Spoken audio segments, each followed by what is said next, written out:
So we're in Bordeaux, we're back to see the work that the team has done with the pruning. It's the first major step of the winter work. So in theory now, everything should be done, all the wood should be cut, should be left in between the rows to then be pulverized into the ground, giving a good sort of kick of organic matter to the soil. So yeah, let's go and see how they're done. Right then guys, here we are back in the parcels behind us. So it's been a big few weeks of work here. I'll show you a little bit more, but basically the team have been out working on the vines pretty much every day, and we've been doing the first major job of the season, which is to prune the vines. This year it's been particularly important because, like I said, we've taken over some abandoned vines. So it's not just a case of the usual approach with pruning, which is to just select the best buds and the number of buds that you want per vine. This year we're actually going to have to cut the wood back quite a lot, get things in order so that the sap in the vine knows where to go and it goes to the right places so that we can even actually produce anything. So it's really interesting. I'll take you around some of the vines themselves to show you. But yeah, really pleased with the work that's been done so far, and we've finally got some beautiful weather after lots of cold and frost.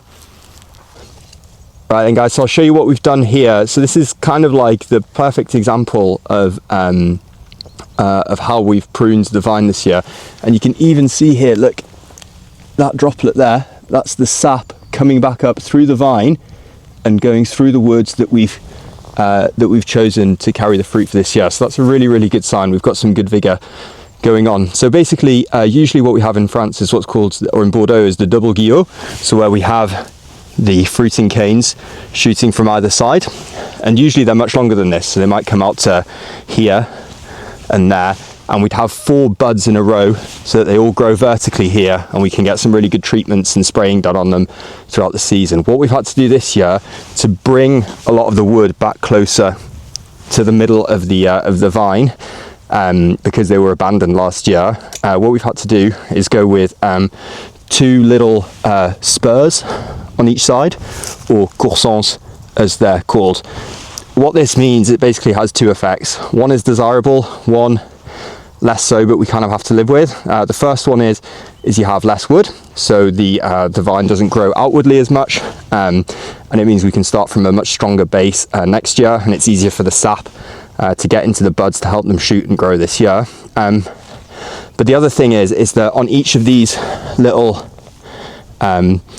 spurs, you have 2 buds. 1, 2, 1, 2, 1, 2, 1, 2. And so what that's going to mean is that we're going to have a much lower yield per foot. So we're not going to make much in terms of grapes this year. They're likely to be really nice and concentrated though, and really fruity and powerful. So we're happy with that. And ultimately it means that next year we'll have a better chance of doing a really good harvest in terms of quantity as well. So yeah, they're just a little bit of an insight into sort of the perfect case of what we've been trying to do. So if that was the scholarly case last time, then this is the total opposite, and this shows you what we've had to deal with a couple of years of no pruning. So the idea here is exactly the same, to bring the wood back into the center of the vine and to provide us with some really nice buds that we can start from again next year.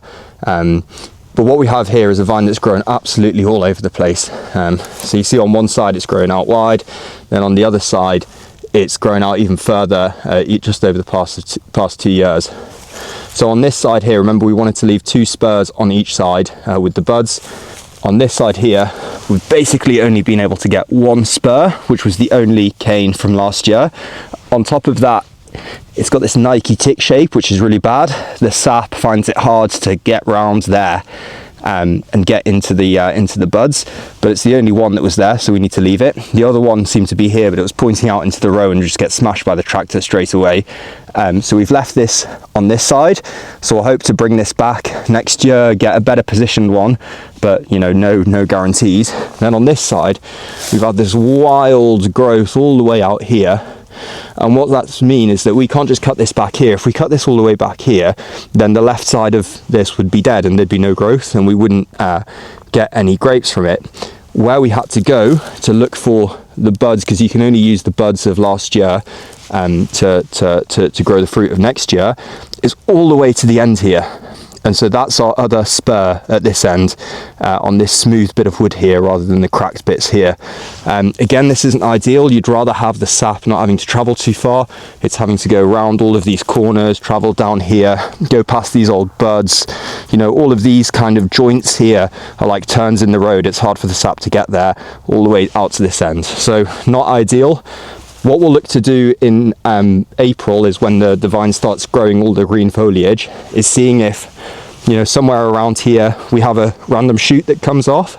And if we do, what we'll do is we'll leave it for this year, and usually you would take that off, but we'll leave it, and it means that we can cut this shorter next year and use that shoot to get the vitality of the vine going again for next year. So yeah, that's a more difficult case there.